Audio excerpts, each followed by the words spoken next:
Hi viewers, আবারও চলে আসলাম আপনাদের মাঝে। কেমন আছেন সবাই? আশা করি সবাই খুব ভালো আছেন। আবার সেই আমাদের চিরচেনা জায়গা বালির মাঠে চলে আসলাম। তো দেখতেই পাচ্ছেন আমার পেছনে আমার হাজব্যান্ডও আমার ছেলে দুজনেই খেলাধুলা করছে। তো আজকে ছেলে খেলার জন্য আবদার করছিল। আমরা প্রায়ই আসি, ছেলেকে নিয়ে আসা হয় না, মাঝে মাঝে আসি। তো তারা খেলাধুলা করছে, ভালোই লাগছে। ছোটোবেলার কথা মনে পড়ে যায় তাদের খেলাধুলা দেখলে। আমরাও ছোটোবেলায় আমাদের বাবা মায়ের সাথে খেলতাম, ভাই বোন আমরা সবাই মিলে একসাথে সুন্দর খেলাধুলা করতাম। তো এটা সত্যি একটা আনন্দময় একটা স্মৃতি বলা চলে, যা হয়ে গেছে। একদম কাছে চলে আসছে খেলতে খেলতে। যাই হোক, এই জায়গাটা খেলাধুলা করার জন্য সুন্দর একটা জায়গা, ঠিক আছে। এক একজন ক্লান্ত হয়ে গেছে খেলতে খেলতে। আমি ক্লান্ত হয়ে গেছি। হ্যাঁ, আর ভালো আছে সোজা করো।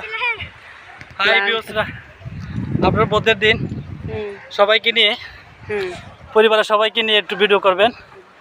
হ্যাঁ, খেলার এই যে আমার ছেলে, আমার বন্ধু, আমরা খুবই, এই যে আরেকজন আমার বন্ধু, হ্যাঁ, তাদেরকে নিয়ে ভিডিও করলে সবার মন ভালো থাকে, ঠিক আছে। এই দেখেন আমি ছেলের সাথে একটু খেলতেছি। এই দেখেন ছেলে,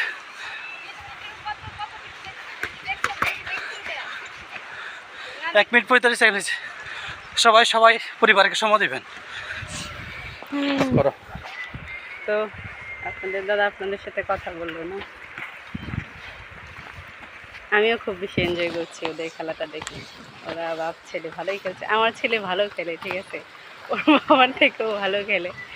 যদিও সে ছোট, কিন্তু তার খেলার মধ্যে অনেকটা স্কিল আছে। সে সুন্দর করে খেলতে পারে তার বাবার থেকে, মানে যদি তুলনা করা হয় আর কি। সুন্দরভাবে খেলছে।